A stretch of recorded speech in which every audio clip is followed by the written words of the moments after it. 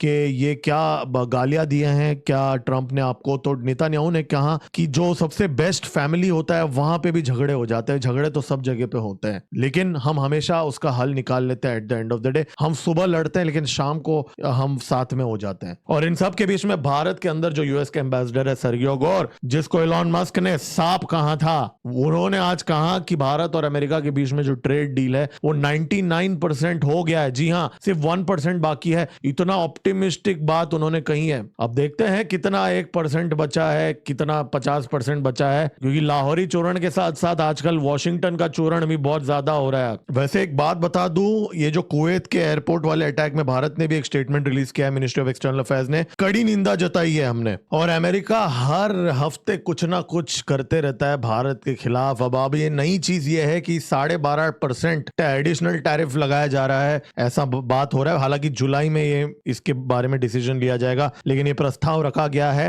भारत के ऊपर 54 और देशों के साथ। जी हाँ, इन देशों में चाइना का भी नाम है, बहुत सारे देशों का नाम है। अब ये क्यों लगाया जा रहा है जी? ये इसलिए लगाया जा रहा है जी कि कुछ देश हैं वहां पे फोर्स्ड लेबर का काम होता है, मतलब माल जो बनता है वो जबरन बनाया जाता है फोर्स लेबर से, और वहां से भारत सामान खरीद रहा है। ऐसा झूठा आरोप लगाया जा रहा है भारत के ऊपर और बहुत सारे देशों के ऊपर। और ये कौन से देश है जी? चाइना, जहां पे जिनजियांग के अंदर माना जाता है कि फोर्स लेबर होते हैं, और कुछ साउथ एशिया के कुछ देश हैं। तो इतनी छोटी सी बात के लिए यहाँ पे 12% 13% सारे के सारे ट्रेड के ऊपर टैरिफ लगाने का घटिया हरकत अमेरिका इस समय यूएसटीआर के तहत कर रहा है। यहाँ पे यूएस ट्रेड रिप्रेजेंटेटिव उन लोगों ने ये बात कही है। और भारत, बाय द वे, ये जो चीज है ये सेक्शन 301 का इस्तेमाल करते हुए लगाया है, और भारत की जो ट्रेड डील है उसमें हम बहुत स्पष्ट तरीके से इस समय बोल रहे हैं कि ये सेक्शन 301 का चाबुक हमारे ऊपर इस्तेमाल करने की घटिया हरकत आगे मत करना। एक बार साइन कर लिया ये ट्रेड डील। ये जो बोल रहा है सर्गियो गौर कि जी 99% क्लोज्ड है,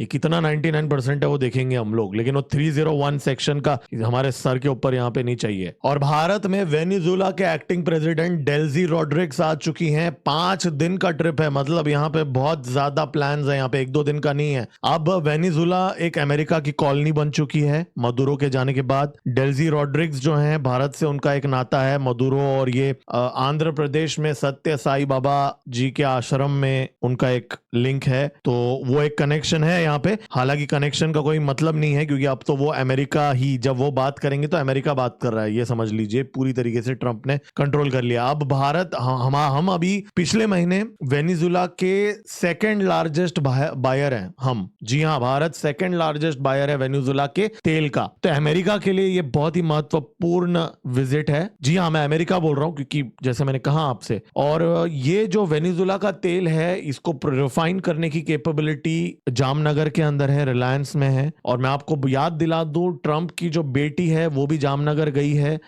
यहाँ से जैसलमेर में जब वो घूमने आई थी वहां से। हालांकि उसका और इसका कोई डायरेक्ट लिंक नहीं है, लेकिन मेरा कहने का पॉइंट यह है कि ट्रंप का बेटा भी वहां जाता है, दामाद भी जाता है, बेटी भी जाती है, और फिर वेनेजुएला का भी ये डील होता है। बाकी आप अपने कनेक्शन लगा सकते हो, मुझे नहीं पता, मैं तो बस एक पैटर्न ऑब्जर्व कर रहा हूं। लेकिन ये एक बहुत बड़ी डेलीगेशन के साथ आई है, मतलब इनका जो विजिट होगा टाटा, महिंद्रा, आई थिंक बहुत सारे ऑटोमोबाइल मैन्युफैक्चरर्स के साथ होगा। अब भारत के ऑटोमोबाइल्स को अब इंपोर्ट किया जाएगा वेनेजुएला के अंदर। जी हाँ, बस और बहुत सारी चीजें, और फार्मास्यूटिकल्स जो जेनरिक मेडिसिन हैं, मेडिकल इक्विपमेंट है, वो सारा भारत से अब वेनेजुएला जाएगा माल। तो भारत का क्या भी यहाँ पे फायदा है, काफी सामान हम बेचेंगे, तेल भी हम भर भर के खरीदेंगे वेनेजुएला से। अब बोला जा रहा है यूपीआई का, लेकिन मुझे लगता नहीं है अमेरिका अलाउ करेगा वेनेजुएला को अब यूपीआई वहां पे वेनेजुएला के अंदर। पहले बातें हो रही थी मदुरो की जब सरकार थी, लेकिन मुझे नहीं लगता अब यूपीआई अलाउ करेगा ट्रंप। हाँ, तेल बेचने देगा। हाँ, एक और मैं आपको बात बता दूं, हमारी जो ओएनजीसी विदेश लिमिटेड जो है, उनका वहां पे एक जॉइंट वेंचर है वेनेजुएला के पेट्रोलियो के साथ। ऑलरेडी एक एग्जिस्टिंग जॉइंट वेंचर है, तो वहां पे अपस्ट्रीम एक्सप्लोरेशन होने वाला है ऑयल का। जी हाँ, साथ में एक्सप्लोरेशन भी करेंगे। देखिए, ट्रंप का क्या है ना, ट्रंप ने कभी ये नहीं बोला कि आप वेनेजुएला से तेल मत खरीदो। जी हाँ, हालांकि सैंक्शंस थे, अमेरिका का एक ही पॉइंट था कि हमें भी कट दे दो, जो पैसे जो वेनेजुएला को मिलने हैं वो अमेरिका के अकाउंट में आज अगर आ जाएंगे तो कोई प्रॉब्लम नहीं है वेनेजुएला से तेल खरीदने में। और सेम गंदा प्लान वैसे अमेरिका का ईरान को लेके भी है, हालांकि वो सफल होते हुए नहीं दिख रहा है। तो यहाँ पे एक लूटा हुआ देश का एक्टिंग प्रेसिडेंट आया है भारत, ये समझ लीजिए। देखिए, पाकिस्तान पे आते हैं। ऑपरेशन सिंदूर में जो जिल्लत सहनी पड़ी पाकिस्तान को, जो उनका इक्विपमेंट का लॉस हुआ पाकिस्तान का, अब माना जा रहा है ऑपरेशन सिंदूर में $2 बिलियन से लेके $5 बिलियन के बीच में पाकिस्तान का इक्विपमेंट का लॉस है। अगर हम एवरेज भी पकड़ लेते हैं, चलो 2.5 करोड़ पकड़ लेते हैं, सॉरी $2.5 बिलियन पकड़ लेते हैं, तो भी वो पाकिस्तान के लिए बहुत बड़ी रकम है। जी हाँ, पाकिस्तान का 2.9 बिलियन तो उनका केपेक्स है साल का, डिफेंस का एक्विजिशन का। मतलब ऑपरेशन सिंदूर में हमने पाकिस्तान का 1 साल का जितना उनका डिफेंस बजट है इक्विपमेंट खरीदने के लिए, उतना हमने उड़ा दिया। सोचे एक भिखारी देश के लिए कितनी बड़ी लॉस होगी वो। $9 बिलियन का ओवरऑल है, उसमें से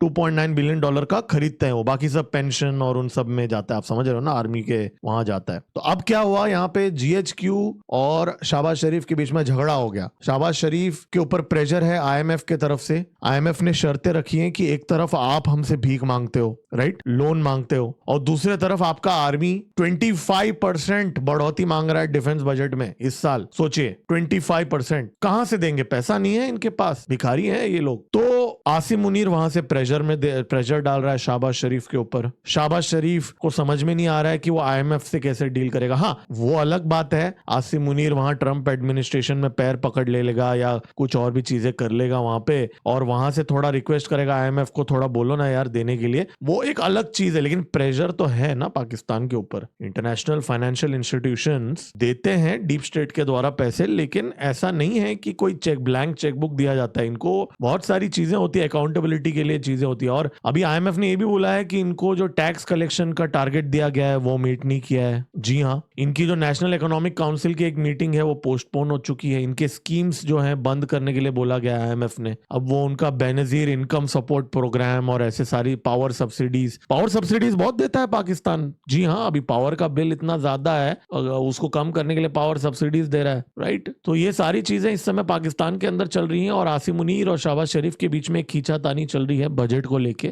आप सिर्फ एक पावर का पैरिटी देखिए, $500 मिलियन एक्स्ट्रा बजट के लिए आसिम मुनीर लड़ रहा है। इससे भारत का, हमारा आज $2 बिलियन का तो हमने बस ऐसे ही अनाउंस कर दिया अगले 2 साल का ड्रोन एक्विजिशन। तो इतनी बड़ी डिस्पैरिटी है। तो यहाँ पे हमें ये समझना पड़ेगा, हम चाइना से लड़ रहे हैं, तुर्की से लड़ रहे हैं, हम सिर्फ पाकिस्तान से नहीं लड़ रहे हैं। यहाँ पे देखिए, आज पाकिस्तान के अंदर जो दाऊद जो है उसका एक खास जो एड है मुन्ना जिंगाड़ा, जिसको वो कराची में लेके गया, और उसका जो बंदे को एक मुंबई के महाराष्ट्र के एंटी टेररिज्म स्क्वाड ने और दिल्ली पुलिस के स्पेशल सेल दोनों ने मिलके जॉइंट ऑपरेशन में आज अरेस्ट किया। जी हाँ, एक बंदा है जिसका नाम है हुजैफा, उसको आज मुंबई के अंदर अरेस्ट किया गया है। ये दाऊद से लिंक्ड है और ये माना जा रहा है टेरर अटैक्स प्लान कर रहा था इस समय, जो हमने कल डिस्कस किया था सो कॉल्ड धुरंधर मूवी का रिवेंज के लिए। देखिए, भारत के बॉर्डर पे आते हैं, वेस्ट बंगाल की सरकार ने 31 एकड़ जमीन आज दे दिया है बीएसएफ को फेंसिंग के काम के लिए। अलग अलग जगहों पे दिया है, मालडा, मुर्शिदाबाद, कूच बिहार, उत्तर दिनाजपुर, और इनफैक्ट 20 एकड़ जमीन जो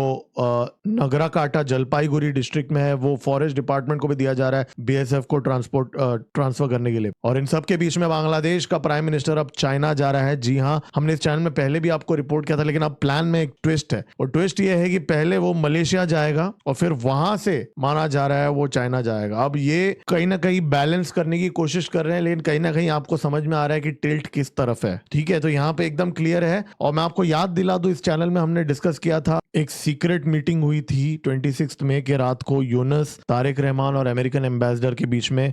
सीक्रेट इसलिए है क्योंकि बिना सिक्योरिटी के गया था सो कॉल्ड प्राइम मिनिस्टर वहां पे, और माना जा रहा है भारत भी एजेंडा में था उस डिस्कशन के अंदर। तो यहाँ पे कुछ तो प्लानिंग यहाँ पे चल रहा है। मैं आपको याद दिला दूं, बीजीबी के डेलीगेशन, इनफैक्ट बांग्लादेश के गवर्नमेंट के डेलीगेशन भारत आ रही है कुछ ही दिनों में। उसके बारे में कल हम एक डेडिकेटेड वीडियो में बात करेंगे। कुछ सेंसेशनल खुलासे हुए हैं यहाँ पे। बाय द वे, सब्सक्राइब का बटन दबा दीजिए ताकि कल जब हम उसके बारे में बात करेंगे आपको नोटिफिकेशन आ जाए। सब्सक्राइब का बटन दबा दीजिए और लाइक का बटन भी इसी बात पे दबा दीजिए, ये वीडियो ज्यादा लोगों तक पहुंचना चाहिए। देखिए, आज जयशंकर जी का और लाओ पीडीआर के जॉइंट कमीशन के बीच में मीटिंग हुई। अब देखिए, ये जो रीजन है ये चाइना के एकदम नजदीक है और पूरी तरीके से चाइना का इन्फ्लुएंस है। हालांकि फिर भी हम यहाँ पे रिश्ते बनाने की कोशिश कर रहे हैं। एक रामायण का वहां पे एक लिंक है भारत का और लाओ पीडीआर के बीच में। लेकिन देखिए, यहाँ पे क्या है ना कि यहाँ पे ना क्राइम का बहुत ज्यादा प्रॉब्लम है और चाइनीज इन्फ्लुएंस बहुत ज्यादा है। हालांकि हम लोग अभी पुश कर रहे हैं यूपीआई के लिए, लेकिन मुझे पर्सनली नहीं लगता कि यहाँ पे कोई बहुत बड़ा अचीवमेंट होगा। लेकिन ठीक है, हमारा भी ये लाओस के अंदर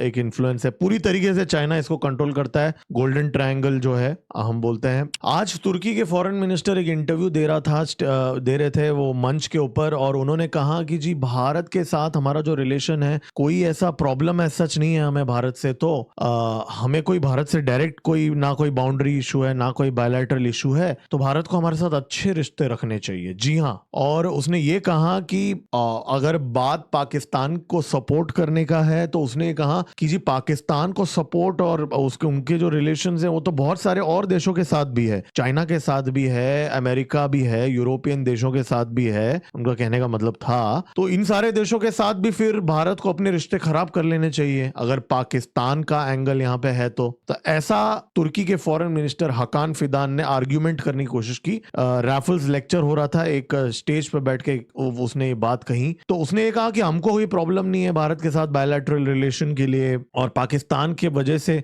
भारत और तुर्की का रिलेशनशिप खराब नहीं होना चाहिए। देखिए बात ऐसी है कि तुर्की के इंजीनियर्स पाकिस्तान के जमीन पे थे जब ऑपरेशन सिंदूर चल रहा था, ठीक है। तुर्की के ड्रोन्स का इस्तेमाल करके भारत के ऊपर अटैक करने की कोशिश कर रहा था, ठीक है। अमृतसर में, जम्मू में सिविलियन एरियाज के ऊपर घटिया हरकत कर रहा था आसिम मुनीर, ठीक है। अगर वो सक्सेसफुल हो जाते क्या होता था? तो ये जो तुर्की जो बोल रहा है कि जी आप इग्नोर करो हमारा पाकिस्तान का रिलेशन, ऐसी बात नहीं है। यूरोप आज के डेट पे क्या पाकिस्तान को मिलिट्री इक्विपमेंट सप्लाई कर रहा है? नहीं है, राइट। तो यूरोप का उदाहरण देना यहाँ पे सही नहीं होगा यहाँ पे। और रही बात चाइना की, चाइना के साथ कौन सा हमारा बहुत ही ऑल वेदर रिलेशनशिप है, हमारा तो गिव एंड टेक का ही रिलेशनशिप है ना। तो वही गिव एंड टेक का रिलेशनशिप तुर्की के साथ है। हमने जीरो थोड़ी किया है हमारा एंगेजमेंट, हमारा ट्रेड जीरो थोड़ी है। आज भी 6-7 बिलियन डॉलर का ट्रेड है तुर्की के साथ आज भी हमारे भारत से। दुर्भाग्यपूर्ण बात है बहुत लोग जाते हैं तुर्की वेकेशन मनाने के लिए, सिर्फ 50% ही कम हुआ है टूरिस्ट अराइवल्स भारत से, बाकी 50% तो जा रहा है ना। तो हमने भी कौन सा जीरो किया है? तो ये जो भारत को लेक्चर देना बंद करो और कश्मीर के बारे में जो यूनाइटेड नेशंस में सपोर्ट करते हो पाकिस्तान को, वो बंद करो। पाकिस्तान को हथियार सप्लाई करना बंद करो, फिर बात करते हैं। देखिए आज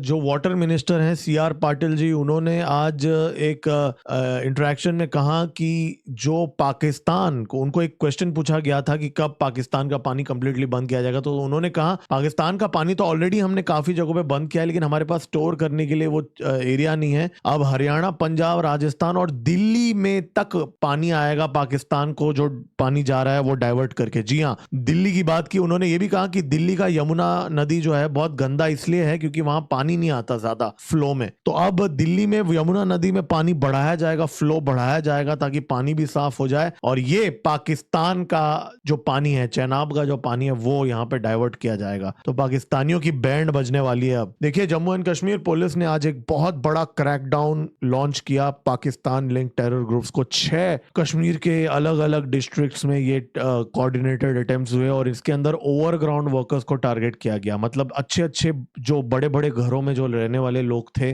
उनको भी यहाँ पे आज अरेस्ट किया गया। और सरप्राइजिंग बात यह है कि ये जो घर थे, मतलब बहुत सारे हाई प्रोफाइल लोग भी इन्वॉल्व थे। अब आप देखिए यहाँ पे श्रीनगर, बंदीपुरा, कुपवारा, अनंतनाग, कुलगम, बारामुल्ला, इस सारे जगहों पे अरेस्ट किया गया पाकिस्तान। देखिए यहाँ पे ना पिछले 2 महीनों में हमारी इंटेलिजेंस एजेंसी के हाथ बहुत सारे पाकिस्तान के टेरर मॉड्यूल्स लगे हैं, ठीक है। उनकी अच्छी से खातिरदारी की जा रही है NIA के द्वारा, और जब वो खातिरदारी की जा रही है तो तोते की तरह वो बोल रहे हैं, और जब वो तोते की तरह बोल रहे हैं ना, तो उनके जो बंदे हैं ना ओवरग्राउंड वर्कर्स और जो दाऊद के भी जो एड्स हैं मुंबई से, वो सब तोते की तरह बोल के उनके पूरे डिटेल्स उगल रहे हैं। इसके लिए पूरा भांडा फूट रहा है पाकिस्तान के ISI का समय। देखिए वैसे एक छोटी सी खबर है, आज दिल्ली के मालवीय नगर के अंदर आग लग गई थी, 21 लोग मर गए एक होटल में, उनकी मृत्यु हो गई। इनमें से फॉरेन नेशनल्स भी थे। जी हाँ, बहुत सारे फॉरेन नेशनल्स भी थे जो मरे भी हैं और इंजोर भी हुए हैं। अफ्रीका से थे और कुछ बांग्लादेशी भी थे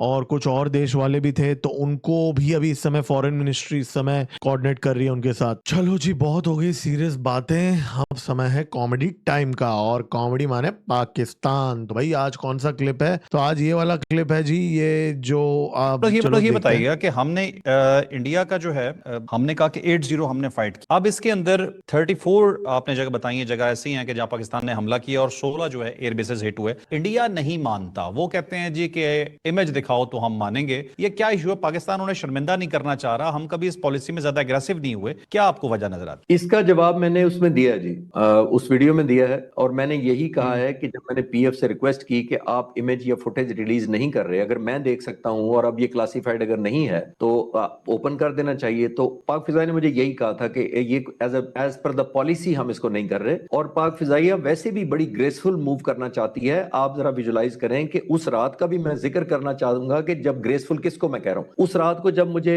लीडरशिप से पता लगा कि हमने 6 जहाज तबाह किए हैं, तो मुझे क्लियरेंस दी गई 5 जहाज आप मीडिया को बता दें। जब मैंने अभी पूरे साल के दौरान पाक फिजाइया से कहा और लीडरशिप से कहा कि आप फुटेज रिलीज करें, तो उन्होंने कहा कि हम ये claim versus counter claim, image versus image और पिक्चर वर्सेस पिक्चर का मुकाबला नहीं करना चाहते। इंडियन एयरफोर्स को खुद पता है वो हमारी फुटेज माने या ना माने। आज तक मैं अपनी तरफ से आपको ऐड कर रहा हूं, फॉर एग्जाम्पल इंडियन एयरफोर्स ने ये एक जहाज का भी नहीं माना, तो कम से कम एक जहाज का तो मान लेते। जो चीफ ऑफ डिफेंस ने कहा था कि जहाज हमारे गिरे हैं, वो गिरने की फिगर इंडियन एयरफोर्स ने आज तक नहीं बताई। अगर हम 8 कह रहे हैं तो वो 1 कह दें, वो नहीं कहेंगे क्योंकि उनका ज्यादा नुकसान हुआ है। जो प्रेसिडेंट ट्रंप 11 पे ले गए वो वैसे नहीं ले गए, लेकिन पीएफ जैसे मैंने अर्ज किया कि एज पॉलिसी मैटर उससे आगे फुटेज और इन चक्रों में नहीं पड़ना चाहती। ये उनका अपना पॉलिसी। फुटेज और इन चक्करों में नहीं पड़ना चाहती। भाई ये वो जाहिल पाकिस्तानी जो कुछ भी नहीं होता फिर भी प्रोपेगेंडा करते हैं सोशल मीडिया पे, उनके हाथों अगर इतनी इमेजेस हैं तो वो रिलीज नहीं करेंगे। और ये कौन से जाहिल पाकिस्तानी है? सैटेलाइट इमेज तो चाइना के पास है, अमेरिका के पास है, राइट? तो उनको भी कहां मिला है? और ये 2% के पाकिस्तानी बोल रहे हैं कि जी भारत का हमने 34 मिलिट्री इंस्टॉलेशंस पे हमले किए, 16 एयरबेसेस पे हिट किए। पूरा लाहौरी चोरन पता नहीं क्या सेवन करते हैं। तो देखिए कुल मिला के बात यह है कि तैयारी तो यहाँ पे चल रही है भारत के एंड से। जो स्पीड में और जो स्केल में, देखिए $2 बिलियन ड्रोन्स के लिए अगर आप एक्वायर कर रहे हो, बहुत बड़ी रकम होती है $2 बिलियन। छोटा मोटा डील की बात नहीं कर रहा हूँ, मल्टीपल डील्स। और ये ओवर एंड अबाउ जो आर्मी खुद का, हमारे आर्मी के बेसिस में भी ड्रोन्स बन रहे हैं ना, उसके ओवर एंड अबाउ ये मैन्युफैक्चर की जाएंगी। तो वो अलग, इंडियन आर्मी ने ऑलरेडी बोला हुआ है कि 1 लाख ड्रोन तो वो खुद के बेसिस में बना सकते हैं। जी हाँ, मैंने इस चैनल में कवर किया था ऑलरेडी। अब ये जो $2 बिलियन ये उसके ओवर एंड अबाउ है। तो आप सोचिए कितना बड़ा सामग्री हम इकट्ठा कर रहे हैं। क्या कंगलुओं की बारी आने वाली है? क्या यहाँ पे पाकिस्तान की बारी आने वाली है? क्या चाइना यहाँ पे कुछ करने वाला है? और अमेरिका के साथ भी इस समय एंगेजमेंट बढ़ा रहे हैं। अब कुछ लोग बोल रहे हैं हम पिट्ठू बन चुके हैं, सरकार जो है अमेरिका की पिट्ठू बन चुकी है, या इसके पीछे कुछ इंटेलिजेंस है, कुछ चीजें हैं, या अमेरिका खुद कुछ प्लान कर रहा है। यहाँ पे इन चीजों को बारीकी से हमें एनालाइज करना पड़ेगा। और ये सारी चीजें सच हो सकती हैं, राइट? हमने आज दोपहर को भी डिस्कस किया था कि कैसे भारत को अमेरिका और चाइना दोनों ही घेर रहे हैं, नेपाल के अंदर, बांग्लादेश के अंदर, पाकिस्तान के अंदर। प्लेग्राउंड्स बन चुके हैं हमारे नेबरहुड, हमारे दुश्मनों के लिए। और कहीं ना कहीं हमारी नेशनल सिक्योरिटी काउंसिल को इन चीजों को पहले ही एंटिसिपेट करना था। लेकिन ठीक है, अब वो जो हो गया वो हो गया। अब ठोकना है तो ठोकना है। तो उसकी सामग्री का इकट्ठा, इस समय सामग्री हम इकट्ठा कर रहे हैं। तो वो चीज चल रही है। और फिर यहाँ पे ईरान कॉन्फ्लिक्ट, तो ये तो जैसे हमने कहा ये तो एस्केलेट ही होगा। और बाय द वे कल जो हमने डिस्कस किया था, वो जो $12 बिलियन का सोना बेचा है भारत ने, वो फेक न्यूज था। आज हमारी मिनिस्ट्री ने कंफर्म कर दिया है उस चीज को। तो देखिए वेस्टर्न प्रोपेगेंडा भी चल रहा है। ब्लूमबर्ग, रॉयटर्स में एंटी इंडिया आर्टिकल्स बढ़ चुके हैं। मतलब अगर आप देखेंगे ना, अब ऐसा सिचुएशन चल रहा है भारत के ऊपर, सब लोग टूट पड़ गए। आप देखिए बांग्लादेश हो गया, नेपाल हो गया, अब वेस्टर्न मीडिया हो गया, अमेरिका हो गया, यूरोपियन यूनियन भी तक पाकिस्तान, जो हम बोल रहे थे कि अमेरिका को काउंटर करने के लिए हमारे साथ रिश्ते बढ़ाएंगे, वो तक अब कश्मीर के ऊपर जॉइंट स्टेटमेंट ऐसे दे रहे हैं। तो we are in for tough times. I mean आगे आने वाले दिनों में एक मेजर चैलेंज होगा हमारे इंटेलिजेंस एजेंसीज और हमारे डिफेंस के लिए और हमारे फॉरेन मिनिस्ट्री के लिए। इसलिए बहुत जरूरी है कि हम हथियार इकट्ठा करना शुरू कर दें, और वो चीज हो रहा है, राइट? इकोनॉमी भी अभी धीरे धीरे इसका इंपैक्ट हमें देखने को मिलेगा, जो चीजें चल रही है। तो दोस्तों ये थे आज के अपडेट्स। लाइक का बटन दबा दीजिए, आपका कोई नुकसान नहीं होता लाइक का बटन दबाने के लिए। और सब्सक्राइब का बटन दबा दीजिए, आपको अपडेट्स आते रहेंगे। क्योंकि जो इन्फॉर्मेशन मैंने आपको इकट्ठा दिया है, ये आप ढूंढ के देख लीजिए, यूट्यूब में आपको कहीं नहीं मिलेगा इकट्ठा। इसके लिए सब्सक्राइब का बटन भी दबा दीजिए और बेल आइकन भी दबा दीजिए, आपको नोटिफिकेशंस आते रहेंगे। और QR कोड आपके सामने है, इसमें आप कंट्रीब्यूट करके सपोर्ट कर सकते हैं। क्योंकि ये चैनल आप ही के सपोर्ट से चलता है, वरना ये चैनल नहीं चलेगा, बंद हो जाएगा ये चैनल अगर अगले कुछ महीनों के अंदर ये चीजें यहाँ पे टेक ऑफ नहीं हुई इस चैनल की। तो इसलिए कंट्रीब्यूट भी कीजिए, सुपर स्टिकर खरीद के भी आप इस चैनल को सपोर्ट कर सकते हैं। और दोपहर को मैंने एक वीडियो बनाया था नेपाल के अंदर कैसे चाइना रेलवे लाइन स्टार्ट कर रहा है काठमांडू तक, और भारत के साथ कैसे नेपाल भी यहाँ पे डबल गेम खेल रहा है। वो वीडियो जाके जरूर देखिए, मैं यहाँ पे लिंक भी डाल रहा हूँ। और तुरंत एक और खुलासा भी हुआ, मैंने आपको बोला है बांग्लादेश रिलेटेड। तुरंत मिलते हैं अगले वीडियो में, उसके बारे में डिस्कस करेंगे। मेरा नाम है गिरीश और आप देख रहे हैं MGO पॉलिटिक्स। जय हिंद, भारत माता की जय।